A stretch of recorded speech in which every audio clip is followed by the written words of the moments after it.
How much money would it take for you to move to Kick exclusively? I can't tell you the number because then they would come in under that number.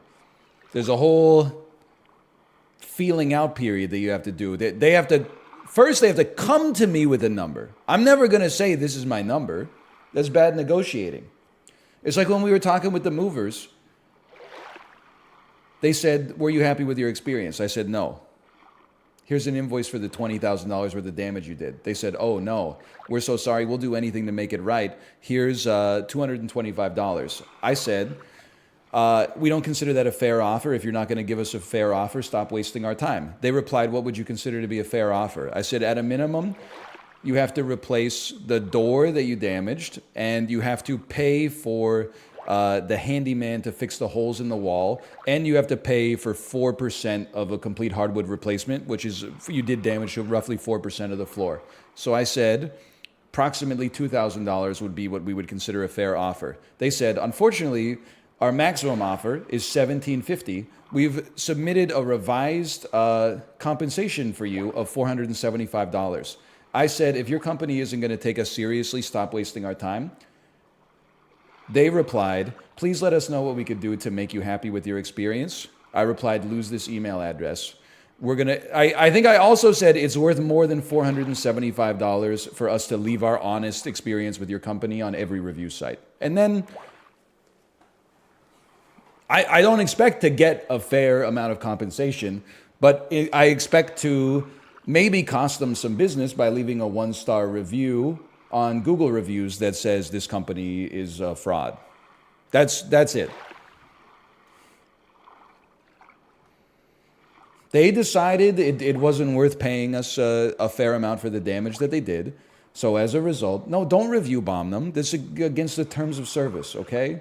I had to tell Kate, she was like, you know, we could get like lots of people to leave them negative reviews. I was like, you're going to get your Google account banned just from one bad move. Just leave them a 1-star review that's honest.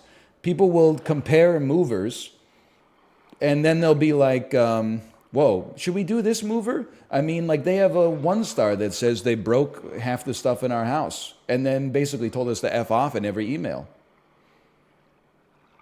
1-star review with pictures is how you know they messed up. Note to self, take pictures. Kate has the pics. You don't, I'm just being honest with you. You don't need to worry about this. I got it. Also, it sucks for the movers. I've already digested the emotion from the move kind of sucking and it being entirely their fault. But it's stuck in my wife's craw. And the problems move downstream in the world. If you make a single person angry, and they're normal, they'll get over it eventually. If you make a married person's spouse angry, now you got 2 people that are angry at you, and you got to come with a little bit better customer service, okay?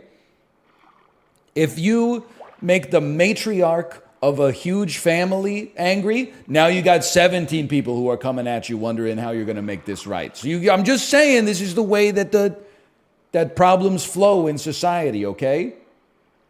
If you're a landscaper, you get hired by a 71-year-old lady and then you take a dump on her lawn, guess what? All of a sudden you got 11 people knocking at your door. And they're all played by Tyler Perry. So fucking true. It's Tyler Perry playing 7 people and then just like one actress who you vaguely recognize from something in the 90s. You're like, holy shit. Tyler Perry, Tyler Perry, Tyler Perry, Tyler Perry, and Nev Campbell. Eugene Levy? Eugene Levy, what are you doing here in Medea's witness protection?